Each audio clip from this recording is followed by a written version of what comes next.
Hello everyone, welcome to CRP academy. CRP academy YouTube চ্যানেলে তোমাদের সকলকে জানাই স্বাগতম। তো দেখো, তোমাদের কিন্তু খুব শীঘ্রই ডাব্লিউবি, এসএসসি, গ্রুপ সি এবং গ্রুপ ডি পরীক্ষা হতে চলেছে। পরীক্ষা কিন্তু হাতে আর মাত্র কয়েক মাস সময় রয়েছে। তো দেখো, এই পরীক্ষাগুলোকে টার্গেট করে আমাদের সিআরপি একাডেমির তত্ত্বাবধানে আবারও শুরু হলো সিলেবাস ভিত্তিক হুবহু কমনযোগ্য 30টি জিকে এবং কারেন্ট অ্যাফেয়ার্সের প্রশ্ন উত্তরের মক টেস্ট। তো দেখো, আজকে এটি আমাদের নতুন করে আবার নতুন মক টেস্ট শুরু হচ্ছে। আজকে এটি আমাদের সেট 1। আর প্রত্যেক দিন রাত 9টায় 9 PM তোমরা কিন্তু আমাদের এই সিআরপি একাডেমি মেন চ্যানেলে এই গ্রুপ সি এবং গ্রুপ ডি পরীক্ষার জন্য জিকে এবং কারেন্ট অ্যাফেয়ার্সের প্র্যাকটিস সেটগুলো পেয়ে যাবে, পরীক্ষার সেরা প্রস্তুতি এবং গাইডেন্স। তো দেখো, শুরু করছি আজকের এই গুরুত্বপূর্ণ জিকে এবং কারেন্ট অ্যাফেয়ার্সের প্র্যাকটিস সেট। দেখো, আজকের প্রথম প্রশ্ন কী রয়েছে। ধূমকেতু কার ছদ্মনাম ছিল? দেখো, 4টে অপশন রয়েছে: সত্যজিৎ রায়, কাজী নজরুল ইসলাম, শরৎচন্দ্র চট্টোপাধ্যায় নাকি সুনীল গঙ্গোপাধ্যায়। এই 4টে অপশনের মধ্যে সঠিক উত্তরগুলো কী হবে তোমরা কিন্তু অবশ্যই কমেন্টে জানাও। তারপরে দেখে নাও যে এই 30টি প্রশ্ন উত্তরের মধ্যে তোমাদের কার কত স্কোর হচ্ছে। তো দেখো, ধূমকেতু সঠিক উত্তর হয়ে যাবে কাজী নজরুল ইসলামের ছদ্মনাম। অপশন বি হয়ে যাবে এই প্রশ্নের সঠিক উত্তর। তো দেখো, এই যে ছদ্মনাম, এই টপিকটি তোমাদের কিন্তু গ্রুপ সি এবং গ্রুপ ডি পরীক্ষার জন্য ভীষণ গুরুত্বপূর্ণ। তো দেখো, এই টপিক থেকে আরও যে সমস্ত প্রশ্নগুলো পরীক্ষাতে আসতে পারে, যেমন গ্রন্থকীট, এটি কার ছদ্মনাম? মনে রাখবে তারাপদ রায়। বীরবল, এটি কার ছদ্মনাম? প্রমোদ চৌধুরী। মৌমাছি কার ছদ্মনাম? বিমল ঘোষ। স্বপন বুড়ো কার ছদ্মনাম? অখিল নিয়োগী। ওকে, তো এগুলো কিন্তু গুরুত্বপূর্ণ তোমাদের পরীক্ষার জন্য। নেক্সট দেখো, 2 নম্বর কারেন্ট অ্যাফেয়ার্সের প্রশ্ন। সম্প্রতি ওয়ার্ল্ড গেমস 2025 এটি কোথায় অনুষ্ঠিত হতে চলেছে? কোন দেশের কোন শহরে? জাপান, ভারত, চীন নাকি আমেরিকাতে? তো দেখো, সম্প্রতি ওয়ার্ল্ড গেমস 2025 এটি অনুষ্ঠিত হতে চলেছে চীনের চেন্ডু এলাকায়। অপশন সি হয়ে যাবে এই প্রশ্নের সঠিক উত্তর। দেখো, ভীষণ কিন্তু গুরুত্বপূর্ণ একটি কারেন্ট অ্যাফেয়ার্সের প্রশ্ন। নেক্সট দেখো, আরেকটি গুরুত্বপূর্ণ কারেন্ট অ্যাফেয়ার্সের প্রশ্ন। সম্প্রতি লাদাখের কোথায় বোটানিক্যাল গার্ডেন তৈরি করা হচ্ছে? দেখো, এই প্রশ্নগুলো প্রত্যেকটা প্রশ্ন কিন্তু বাছাই করা প্রশ্ন তোমাদের গ্রুপ সি এবং গ্রুপ ডি পরীক্ষার জন্য। সঠিক উত্তর হবে সম্প্রতি লাদাখের সায়গ্রামে এই বোটানিক্যাল গার্ডেন কিন্তু তৈরি করা হচ্ছে। অপশন সি হয়ে যাবে সঠিক উত্তর। তো দেখো, তোমাদের ডাব্লিউবি, এসএসসি, গ্রুপ সি এবং গ্রুপ ডি পরীক্ষা প্রথমেই বললাম হাতে কিন্তু খুব কম সময় রয়েছে। তো আমাদের সিআরপি একাডেমির তত্ত্বাবধানে আগামী 12ই আগস্ট থেকে শুরু হচ্ছে তোমাদের ডাব্লিউবি, এসএসসি ফাউন্ডেশন ব্যাচ, যেখানে তোমাদের কিন্তু গ্রুপ সি এবং গ্রুপ ডি দুটো পরীক্ষার জন্যই প্রত্যেকটা বিষয়ের টপিক ধরে ধরে ক্লাস করানো হবে। সম্পূর্ণ জিকের মধ্যে ইতিহাস, ভূগোল, বিজ্ঞান, সংবিধান সমস্ত কিছু থাকবে। পুরো কারেন্ট অ্যাফেয়ার্সটা বিষয়ভিত্তিক তোমরা আমাদের এই ব্যাচে পেয়ে যাবে। গণিত, ইংরেজি প্রত্যেকটা কিন্তু অধ্যায়ভিত্তিক ক্লাস তোমরা আমাদের এই ব্যাচে ফাউন্ডেশন ব্যাচে পেয়ে যাবে। ওকে, তো এই ফাউন্ডেশন ব্যাচ কিন্তু আগামী 12ই আগস্ট থেকে শুরু হচ্ছে এবং তোমাদের পরীক্ষার আগেই আমরা পুরো সিলেবাসটা কমপ্লিট করিয়ে রিভিশন করিয়ে দেবো। কোর্স ফি রয়েছে মাত্র 549 টাকা। এটা হচ্ছে ওয়ান টাইম পেমেন্ট, মাসিক কোনো ফিজ নেই, একেবারে পরীক্ষা পর্যন্ত কিন্তু ভ্যালিডিটি, সিট সংখ্যা লিমিটেড। অধ্যায়ভিত্তিক ভিডিও ক্লাস পাবে, পিডিএফ দেওয়া হবে, মক টেস্ট দেওয়া হবে প্রত্যেক দিন এবং লাইভ ডাউট ক্লিয়ারিং ক্লাস তোমরা কিন্তু এই ব্যাচে পেয়ে যাবে। ওকে, পরীক্ষার সেরা প্রস্তুতি এবং গাইডেন্স তোমরা কিন্তু এই ব্যাচ থেকে পেয়ে যাবে। তো তোমরা যারা এই ব্যাচে ভর্তি হতে চাও, দেখো এটা আমাদের অফিসিয়াল হোয়াটসঅ্যাপ নম্বর 9647553612। তোমরা কিন্তু এই নম্বরে যোগাযোগ করে নিতে পারো। ওকে, নেক্সট দেখো, 4 নম্বর 2025 সালে অস্কার পুরস্কারপ্রাপ্ত সেরা ছবি কোনটি? তো দেখো, এই প্রশ্ন সঠিক উত্তর হবে 2025 সালে অস্কার পুরস্কারপ্রাপ্ত সেরা ছবি হলো আনোরা। ভীষণ কিন্তু গুরুত্বপূর্ণ একটি প্রশ্ন কারেন্ট অ্যাফেয়ার্স থেকে। তাহলে অপশন এ হয়ে যাবে এই প্রশ্নের সঠিক উত্তর। ফ্রেন্ডস, এরপর দেখো নেক্সট 5 নম্বর 2025 সালে অর্থাৎ এই বছর মোট কতজনকে পদ্ম পুরস্কার দেওয়া হয়েছে? 2025 সালে অর্থাৎ এই বছর মোট কতজনকে পদ্ম পুরস্কার দেওয়া হয়েছে? সঠিক উত্তর কী হবে?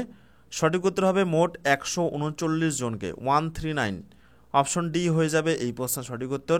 মনে রাখবে, যার মধ্যে পদ্মবিভূষণ 7 জনকে দেওয়া হয়েছে, পদ্মভূষণ পেয়েছে 19 জন এবং পদ্মশ্রী পুরস্কার পেয়েছে 113 জন। ওকে, এবং সর্বোচ্চ পদ্ম সম্মান হচ্ছে পদ্মবিভূষণ, তারপরে পদ্মভূষণ, তারপরে পদ্মশ্রী। ফ্রেন্ডস, এরপর দেখো নেক্সট 6 নম্বর 2026 সালে ফিফা বিশ্বকাপ পুরুষদের এটা কোথায় অনুষ্ঠিত হতে চলেছে? অর্থাৎ ফুটবল বিশ্বকাপ আগামী বছর 2026 সালে কিন্তু পুরুষদের ফিফার যে ফুটবল বিশ্বকাপ সেটা কিন্তু আয়োজিত হবে। কোথায়? আমেরিকাতে, মেক্সিকোতে নাকি কানাডাতে? তো দেখো এই প্রশ্ন সঠিক উত্তর হবে আগামী বছর 2026 সালে ফিফা ফুটবল বিশ্বকাপ এটি অনুষ্ঠিত হবে আমেরিকা, মেক্সিকো, কানাডা 3টি অঞ্চলে। অপশন ডি হয়ে যাবে এই প্রশ্নের সঠিক উত্তর, যে উপরের সব কয়টি স্থানে। ফ্রেন্ডস, এরপর দেখো নেক্সট, দেখো এগুলো প্রত্যেকটি কিন্তু তোমাদের কারেন্ট অ্যাফেয়ার্সের প্রশ্ন, কারণ তোমাদের কারেন্ট অ্যাফেয়ার্স থেকে মোটামুটিভাবে কিন্তু 8 থেকে 12টা প্রশ্ন পরীক্ষাতে আসবে। ওকে, তোমাদের জিকে এবং কারেন্ট অ্যাফেয়ার্স মিলিয়ে মোট 30টা প্রশ্ন থাকবে, যার মধ্যে শুধুমাত্র কারেন্ট অ্যাফেয়ার্স থেকে কিন্তু মোটামুটি 10টার আশেপাশে প্রশ্ন আসবে। ওকে, যদিও তোমাদের সিলেবাসে কিন্তু 15টা রয়েছে, কিন্তু 15টা কোনোবারই আসে না। তোমরা বিগত বছরের প্রশ্নপত্রও দেখবে, সেখানেও তোমরা কিন্তু মোটামুটি 7-8টা কারেন্ট অ্যাফেয়ার্সের প্রশ্ন পেয়ে যাবে। ওকে, নেক্সট দেখো 7 নম্বর, 2025 সালে অস্ট্রেলিয়ান ওপেন পুরুষ সিঙ্গেল চ্যাম্পিয়ন হয়েছে কে? সঠিক উত্তর কী হবে? তো দেখো 2025 সালে অস্ট্রেলিয়ান ওপেন পুরুষ সিঙ্গেলসে চ্যাম্পিয়ন হয়েছে জেনিক সিনার। অপশন সি হয়ে যাবে এই প্রশ্নের সঠিক উত্তর। নেক্সট দেখো 8 নম্বর, বর্তমানে এসবিআই চেয়ারম্যান কে রয়েছেন? তো দেখো বর্তমানে এসবিআই চেয়ারম্যান, সঠিক উত্তর হয়ে যাবে এই প্রশ্নের চল্লা শ্রীনিবাসুলু শেট্টি। অপশন এ হয়ে যাবে এই প্রশ্নের সঠিক উত্তর। নেক্সট দেখো 9 নম্বর, গোয়ার বর্তমান মুখ্যমন্ত্রী পদে কে রয়েছেন? গোয়ার বর্তমান মুখ্যমন্ত্রী পদে কে রয়েছেন? প্রমোদ সাওয়ান্ত, রেখা গুপ্তা, ভূপেন্দ্র প্যাটেল নাকি নায়াব সিং? তো দেখো এই টাইপের প্রশ্নগুলো তোমাদের কিন্তু গ্রুপ সি এবং গ্রুপ ডি পরীক্ষার জন্য ভীষণ গুরুত্বপূর্ণ, যে বর্তমানে কে কোন পদে রয়েছে, তারপরে কোন রাজ্যের মুখ্যমন্ত্রীর নাম কি, কোন রাজ্যের রাজ্যপালের নাম কি। তো এই তালিকাগুলো তোমরা কিন্তু দেখে রাখবে। তো দেখো গোয়ার বর্তমান মুখ্যমন্ত্রী, সঠিক উত্তর হয়ে যাবে এই প্রশ্নের প্রমোদ সাওয়ান্ত। অপশন এ হয়ে যাবে এই প্রশ্ন সঠিক উত্তর। আর যদি বলা হয় গোয়ার বর্তমান রাজ্যপালের নাম কি, PS শ্রীধরন পিল্লাই। ওকে, নেক্সট দেখো 10, ভারতের প্রথম কৃত্রিম বুদ্ধিমত্তা বা AI চালিত শিক্ষামূলক অ্যাপ টুটজ এটি কোন প্রতিষ্ঠান থেকে চালু করা হয়েছে? IIT মাদ্রাজ, IIT দিল্লি নাকি IIT পলাক্কাড নাকি IIT বোম্বে? ভীষণ একটি গুরুত্বপূর্ণ কারেন্ট অ্যাফেয়ার্সের প্রশ্ন। তো দেখো এই প্রশ্ন সঠিক উত্তর হয়ে যাবে অপশন সি, IIT পালাক্কাড। অর্থাৎ এখান থেকে কিন্তু ভারতের প্রথম কৃত্রিম বুদ্ধিমত্তা বা AI চালিত শিক্ষামূলক অ্যাপ টুটজ এটি চালু করা হয়েছে। নেক্সট দেখো 11, মার্কিন রাষ্ট্রপতি ডোনাল্ড ট্রাম্প 1 আগস্ট 2025 থেকে ভারতীয় রপ্তানির ওপর কত শতাংশ ট্যারিফ আরোপ করেছেন? দেখো এগুলো কিন্তু বর্তমান চর্চার টপিক, বর্তমান কিন্তু কারেন্ট টপিক, এবং এই টপিকগুলো থেকেও কিন্তু প্রশ্নের সম্ভাবনা প্রবল রয়েছে। তো দেখো সম্প্রতি মার্কিন যুক্তরাষ্ট্রের যে রাষ্ট্রপতি রয়েছেন ডোনাল্ড ট্রাম্প, তিনি 1 আগস্ট 2025 থেকে ভারতীয় রপ্তানির উপর 25% 25% ট্যাক্স ট্যারিফ আরোপ করেছেন। অপশন ডি হয়ে যাবে এই প্রশ্ন সঠিক উত্তর। নেক্সট দেখো 12, ভূগোল থেকে গুরুত্বপূর্ণ একটি প্রশ্ন, তিস্তা নদীর পশ্চিম ভাগকে কি বলা হয়? ভীষণ গুরুত্বপূর্ণ প্রশ্ন, প্রচুরবার পরীক্ষাতে কিন্তু এই টাইপের পরীক্ষাগুলোতে প্রশ্ন এসেছে প্রচুরবার। তিস্তা নদীর পশ্চিম ভাগকে কি বলা হয়? তো দেখো তিস্তা নদীর পশ্চিম ভাগকে বলা হয়, সঠিক উত্তর হয়ে যাবে এই প্রশ্নের তরাই। ওকে, আর তরাই কথার অর্থ কি এটা মনে রাখবে, এটাও পরীক্ষাতে আসে। তো তরাই কথার অর্থ হচ্ছে স্যাঁতস্যাঁতে, আর ডুয়ার্স কথার অর্থ কি? ডুয়ার্স কথার অর্থ হলো দরজা। ওকে, নেক্সট দেখো 13, বিশ্ব পর্যটন দিবস কবে পালন করা হয়? বিশ্ব পর্যটন দিবস এটি কবে পালিত হয় বা কবে পালন করা হয়? সঠিক উত্তর হয়ে যাবে 27শে সেপ্টেম্বর। অপশন এ হয়ে যাবে এই প্রশ্ন সঠিক উত্তর। ওকে, আর জাতীয় পর্যটন দিবস সঠিক উত্তর হয়ে যাবে 25শে জানুয়ারি। তো এই দিবসগুলোও কিন্তু পরীক্ষাতে আসে। ফ্রেন্ডস, এরপরে দেখো নেক্সট 14 নম্বর প্রশ্ন, কোন নাচের মুখ্য বিষয় রামায়ণ এবং মহাভারতের ঘটনাবলী? দেখো ভীষণ গুরুত্বপূর্ণ একটি প্রশ্ন, কথাকলি, কুচিপুড়ি, ভরতনাট্যম নাকি বিহু? কোন নাচের মুখ্য বিষয় রামায়ণ এবং মহাভারতের ঘটনাবলী? তো সঠিক উত্তর হয়ে যাবে এই প্রশ্নের কথাকলি। অপশন এ হয়ে যাবে এই প্রশ্নের সঠিক উত্তর। কথাকলি একটি বিখ্যাত ভারতীয় ধ্রুপদী নৃত্যশৈলী যা কেরালা রাজ্যে উৎপত্তি। ওকে, এটাও কিন্তু পরীক্ষাতে আসে যে কথাকলি এই নাচটা কোন রাজ্যে দেখতে পাওয়া যায়। এটি হচ্ছে কেরালার একটি গুরুত্বপূর্ণ নৃত্য। নেক্সট দেখো দেখো প্রত্যেকটি প্রশ্ন কিন্তু বাছাই করা প্রশ্ন, প্রত্যেকটি প্রশ্ন তোমাদের আপকামিং গ্রুপ সি এবং গ্রুপ ডি পরীক্ষার জন্য ভীষণ গুরুত্বপূর্ণ। নেক্সট দেখো 15, পিতল কোন ধাতুর মিশ্রণে তৈরি হয়? পিতল এটি কোন ধাতুর মিশ্রণে তৈরি হয়? সঠিক উত্তর কী হবে? সঠিক উত্তর হবে তামা এবং দস্তা। অপশন এ হয়ে যাবে এই প্রশ্নের সঠিক উত্তর। তো দেখো এই যে ধাতু সংকর, এই ধাতু সংকর থেকেও কিন্তু পরীক্ষাতে প্রশ্ন আসে। তো যে সমস্ত প্রশ্নগুলো পরীক্ষার জন্য গুরুত্বপূর্ণ, যেমন দেখো কাঁসা, কাঁসার মধ্যে কী কী থাকে? কপার ও টিন। জার্মান সিলভারের মধ্যে কী থাকে? কপার, জিঙ্ক ও নিকেল। ডুরালুমিনের মধ্যে কী থাকে? অ্যালুমিনিয়াম, কপার, ম্যাগনেসিয়াম এবং ম্যাঙ্গানিজ। রাংঝালের মধ্যে কী থাকে? সীসা ও টিন। আর ইনভারের মধ্যে কী থাকে? লোহা ও নিকেল। ওকে, নেক্সট দেখো 16 নম্বর প্রশ্ন, ভারতীয় সংবিধানের কোন তালিকায় কেন্দ্র এবং রাজ্যের মধ্যে ক্ষমতা বন্টন রয়েছে? ভারতীয় সংবিধানের কোন তালিকায় কেন্দ্র এবং রাজ্যের মধ্যে ক্ষমতা বন্টন রয়েছে? ভীষণ একটি গুরুত্বপূর্ণ সংবিধান থেকে প্রশ্ন। সঠিক উত্তর হয়ে যাবে সপ্তম তপশিল। অপশন ডি হয়ে যাবে এই প্রশ্নের সঠিক উত্তর। ওকে ফ্রেন্ডস, এরপরে দেখো নেক্সট ইতিহাস থেকে গুরুত্বপূর্ণ একটি প্রশ্ন, লবণ সত্যাগ্রহ এটি কোন সালে হয়? তো দেখো লবণ সত্যাগ্রহ, সঠিক উত্তর হয়ে যাবে এটি লবণ সত্যাগ্রহ এটি 1930 সালে হয়, 1930। অপশন এ হয়ে যাবে এই প্রশ্নের সঠিক উত্তর। গান্ধীজির নেতৃত্বে লবণ সত্যাগ্রহ শুরু হয়েছিল সবরমতী আশ্রম থেকে। ওকে, তো দেখো গান্ধীজির যে বিভিন্ন আন্দোলনগুলো যেগুলো পরীক্ষাতে আসে ভীষণ গুরুত্বপূর্ণ, যেমন দেখো চম্পারণ সত্যাগ্রহ যেটি 1917 সালে হয়েছিল, সালগুলো পরীক্ষাতে আসে। যে খিলাফত আন্দোলন এটি কত সালে হয়েছিল? 1919 সালে। অসহযোগ আন্দোলন কত সালে হয়েছিল? 1920 সালে। গান্ধীজির নেতৃত্বে ভারত ছাড়ো আন্দোলন কত সালে হয়েছিল? 1942 সালে। তো এই যে অতিরিক্ত ইনফরমেশনগুলো, এক্সট্রা ইনফরমেশনগুলো, এইগুলো তোমরা কিন্তু খাতায় নোট করবে। তোমাদের পরীক্ষার জন্য মানে গ্রুপ সি এবং গ্রুপ ডি পরীক্ষার জন্য কিন্তু ভীষণ গুরুত্বপূর্ণ হতে চলেছে। তোমরা কিন্তু প্রচুর প্রশ্ন, এই যে তোমাদের মক টেস্ট সিরিজ শুরু হয়েছে, তোমরা এই সিরিজ থেকে প্রচুর প্রশ্ন কিন্তু তোমাদের গ্রুপ সি এবং গ্রুপ ডি পরীক্ষাতে হুবহু কমন পেয়ে যাবে। নেক্সট দেখো 18, যদি পৃথিবীতে কোনো বায়ুমণ্ডল না থাকতো তবে এর অবস্থা কীরকম হতো? হালকা গরম, হালকা ঠান্ডা, খুব গরম নাকি খুব ঠান্ডা? তো দেখো যদি পৃথিবীতে কোনো বায়ুমণ্ডল না থাকতো তাহলে এর অবস্থা হতো, সঠিক উত্তর হয়ে যাবে খুব ঠান্ডা। অপশন ডি হয়ে যাবে এই প্রশ্নের সঠিক উত্তর। নেক্সট দেখো 19, ঘরের উপরের দিকে ভেন্টিলেটরে থাকে কি জন্য? দেখবে প্রত্যেকটা ঘরের উপরে, জানলা দরজার উপরে ছোট ছোট ভেন্টিলেটর করা থাকে। তো এটার কারণ কি? এর সায়েন্টিফিক ব্যাখ্যা কি? শ্বাসক্রিয়ার অক্সিজেন আসার জন্য, নাকি যাতে সূর্যের আলো ঘরে আসতে পারে সেই জন্য, নাকি বাতাসের পরিচলন স্রোত বজায় রেখে বাতাসকে তাজা রাখার জন্য, নাকি কার্বন ডাই অক্সাইডের একটি নির্গমন পথ রাখার জন্য?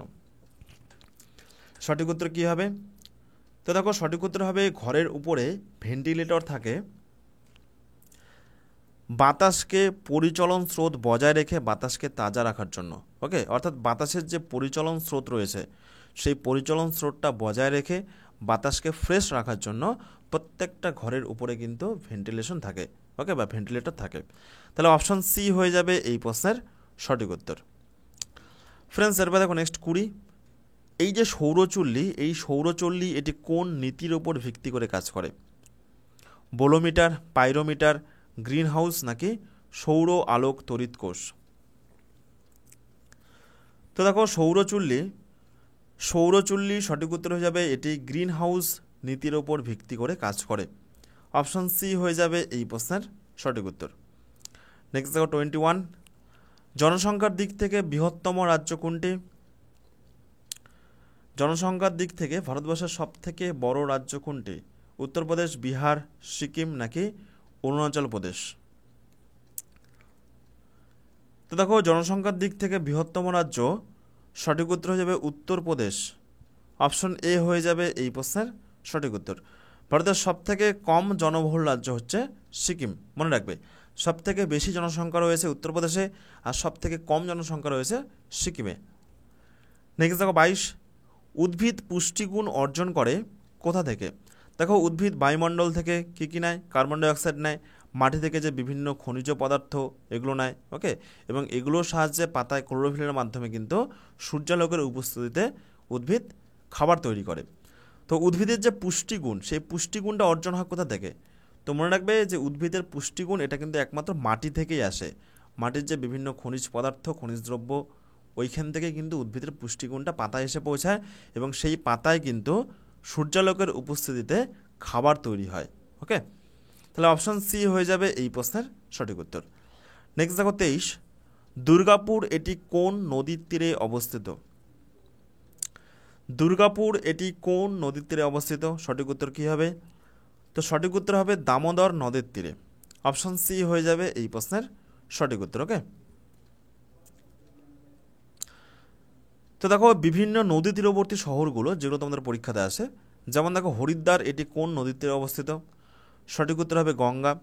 আগ্রা এটি কোন নদীর তীরে অবস্থিত? সঠিক উত্তর হবে যমুনা। ডিব্রুগড় এটা হয়ে যাবে ব্রহ্মপুত্র।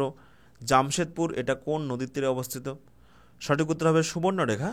মহীশূর এটা কোন নদীর তীরে অবস্থিত? সঠিক উত্তর হবে কাবেরী। মানালি এটা হয়ে যাবে বিপাশা।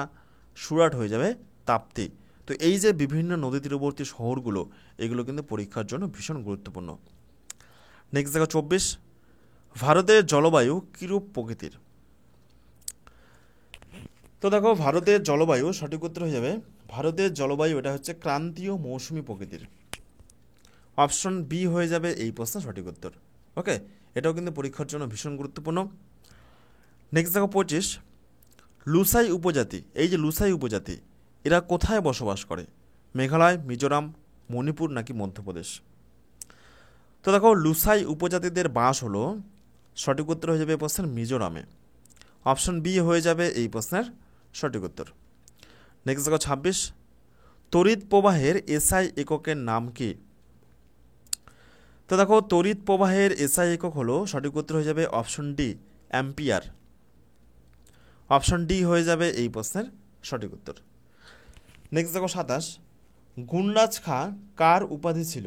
গোবিন্দ দাস, চণ্ডীদাস, কবির নাকি মালাধর বসু? ভীষণ একটি গুরুত্বপূর্ণ প্রশ্ন। তো দেখো গুণরাজ খাঁ সঠিক উত্তর হয়ে যাবে মালাধর বসুর উপাধি ছিল। অপশন ডি হয়ে যাবে এই প্রশ্নের সঠিক উত্তর। ওকে, গুণরাজ খাঁ এটি কার উপাধি ছিল? মালাধর বসু। তো দেখো এই টপিক থেকেও কিন্তু পরীক্ষাতে প্রশ্ন আসে, যেমন দেখো অমিত্রা ঘাত এটি কার উপাধি? বিন্দুসার হয়ে যাবে সঠিক উত্তর। দ্বিতীয় অশোক কাকে বলা হয়? কনিষ্ককে। কুনিক কাকে বলা হয়? অজাতশত্রুকে। সকারি কাকে বলা হয়? দ্বিতীয় চন্দ্রগুপ্তকে। মহারাজ ধীরাজ কাকে বলা হয়? চন্দ্রগুপ্ত মৌর্যকে। ওকে, সুলতান যুগের আকবর কাকে বলা হয়? তো সুলতান যুগের আকবর বলা হয় ফিরোজ শাহ তুগলককে। জাফর খাঁ কাকে বলা হয়? আলাউদ্দিন বাহমন শাহকে। তো এগুলো যে বিভিন্ন গুরুত্বপূর্ণ নাম রয়েছে, পরীক্ষার জন্য গুরুত্বপূর্ণ, দেখে রাখবে। তো এরপরে দেখো নেক্সট 28, কবাডি খেলায় প্রতি দলে কতজন করে থাকে? তো দেখো কবাডি খেলায় প্রতি দলে সঠিক উত্তর হয়ে যাবে 7 জন করে খেলোয়াড় থাকে।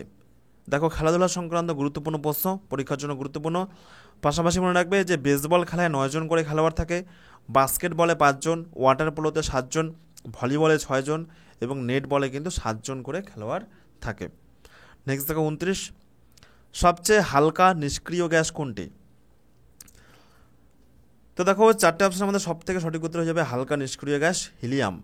ওকে, হিলিয়াম কিন্তু সব থেকে হালকা নিষ্ক্রিয় গ্যাস। পাশাপাশি রেডন এটি কিন্তু সব থেকে ভারী নিষ্ক্রিয় গ্যাস। তো এই দুটো প্রশ্ন মনে রাখবে, সব থেকে হালকা নিষ্ক্রিয় গ্যাস কোনটা? তো সব থেকে হালকা নিষ্ক্রিয় গ্যাস হয়ে যাবে হিলিয়াম। আর সব থেকে ভারী নিষ্ক্রিয় গ্যাস কোনটা? সব থেকে ভারী নিষ্ক্রিয় গ্যাস হয়ে যাবে রেডন। ভীষণ কিন্তু গুরুত্বপূর্ণ পরীক্ষার জন্য। নেক্সট দেখো 30 নম্বর প্রশ্ন, মানবদেহে পাচন প্রক্রিয়া কোথায় হয়? তো দেখো মানবদেহের যে পাচন প্রক্রিয়া এটি ক্ষুদ্রান্তে হয়। অপশন এ হয়ে যাবে এই প্রশ্নের সঠিক উত্তর। নেক্সট এবং লাস্ট প্রশ্ন, মধুবনী চিত্রশৈলী এটি কোন রাজ্যে দেখা যায়? ভীষণ একটি গুরুত্বপূর্ণ প্রশ্ন, পরীক্ষার জন্য ভীষণ গুরুত্বপূর্ণ প্রশ্ন। তো দেখো মধুবনী চিত্রশৈলী সঠিক উত্তর হয়ে যাবে বিহারে দেখতে পাওয়া যায়। অপশন বি হয়ে যাবে এই প্রশ্নের সঠিক উত্তর। তো দেখো এই হলো আজকে আমাদের 30 থেকে 31টি গুরুত্বপূর্ণ জিকে এবং কারেন্ট অ্যাফেয়ার্সের প্রশ্নোত্তর তোমাদের স্কুল সার্ভিস কমিশনের গ্রুপ সি এবং গ্রুপ ডি পরীক্ষার জন্য। আর প্রত্যেক দিন রাত 9টায় তোমরা কিন্তু আমাদের এই চ্যানেলে এই গ্রুপ সি এবং গ্রুপ ডি পরীক্ষার জন্য জিকের প্র্যাকটিস সেট পেয়ে যাবে। ওকে, আর তোমরা যারা আমাদের সাথে সিআরপি একাডেমির সাথে প্রস্তুতি করতে চাইছো তোমাদের ডাব্লিউবি এসএসসি গ্রুপ সি এবং গ্রুপ ডি পরীক্ষার জন্য, তো দেখো আগামী 12ই আগস্ট থেকে শুরু হতে চলেছে একদম নতুন একটি foundation batch, WB SSC foundation batch 2025। তোমাদের পরীক্ষা কিন্তু হাতে আর মাত্র কয়েক মাস বাকি রয়েছে। তো তোমরা এই ব্যাচে প্রত্যেকটা বিষয়ের অধ্যায়ভিত্তিক class, PDF, live doubt class, প্রত্যেকটা বিষয় যেমন পুরো জিকে, গণিত, ইংরেজি, কারেন্ট অ্যাফেয়ার্স পেয়ে যাবে, প্রত্যেকটা ক্লাসের পিডিএফ পেয়ে যাবে, মক টেস্ট পেয়ে যাবে। ওকে, ক্লাস শুরু হচ্ছে আগামী 12ই আগস্ট থেকে। তো এটা আমাদের অফিসিয়াল হোয়াটসঅ্যাপ নম্বর, তোমরা যদি এই ব্যাচে ভর্তি হতে চাও এই নম্বরে কিন্তু যোগাযোগ করে নিতে পারো। কোর্স ফি রয়েছে মাত্র 549 টাকা। পশ্চিমবঙ্গের সব থেকে কম খরচে পশ্চিমবঙ্গের সেরা প্রস্তুতি কিন্তু তোমরা এই ব্যাচে পেয়ে যাবে। প্রত্যেকটা বিষয়ের কিন্তু আলাদা আলাদা বিষয়ভিত্তিক টিচার রয়েছে এই ব্যাচে পড়ানোর জন্য। ওকে, অধ্যায়ভিত্তিক video class, PDF download, mock test, live doubt clearing class, each and everything তোমরা কিন্তু এই ব্যাচে পেয়ে যাবে। এবং সর্বোপরি 80 থেকে 90% প্রশ্ন তোমরা কিন্তু এই ব্যাচ থেকে হুবহু কমন পেয়ে যাবে। এটা আমাদের অফিসিয়াল হোয়াটসঅ্যাপ নম্বর এবং এই ব্যাচ সংক্রান্ত বিস্তারিত তথ্য ভিডিও ডিসক্রিপশনে রয়েছে, সেখান থেকেও তোমরা কিন্তু দেখে নিতে পারো। আর তোমরা যারা এখনও পর্যন্ত আমাদের সিআরপি একাডেমির অফিসিয়াল টেলিগ্রাম গ্রুপটাতে জয়েন হতে পারোনি, অবশ্যই জয়েন হয়ে যাও। একদম ফ্রিতে তোমরা কিন্তু যুক্ত হতে পারবে। এই ব্যাচেও তোমরা কিন্তু প্রচুর পিডিএফ পেয়ে যাবে পরীক্ষার জন্য, প্রত্যেক দিন মক টেস্ট পেয়ে যাবে, সাপ্তাহিক কারেন্ট অ্যাফেয়ার্স পেয়ে যাবে, সাপ্তাহিক ফুল মক টেস্ট পেয়ে যাবে। টেলিগ্রামে গিয়ে সার্চ করো সিআরপি একাডেমি, এটা একদম ফ্রিতে, এবং জয়েন বাটনে ক্লিক করে যুক্ত হয়ে যাও আমাদের এই টেলিগ্রাম গ্রুপে, অথবা টেলিগ্রামে যুক্ত হওয়ার লিঙ্ক, সেই লিঙ্কটাও ভিডিও ডিসক্রিপশনে রয়েছে, সেখান থেকেও তোমরা কিন্তু যুক্ত হতে পারো। ওকে, অলরেডি 2 লক্ষেরও বেশি মেম্বার কিন্তু আমাদের এই টেলিগ্রাম চ্যানেলে যুক্ত হয়েছে। তোমরাও যদি যুক্ত না হয়ে থাকো অবশ্যই যুক্ত হয়ে যাও। ধন্যবাদ।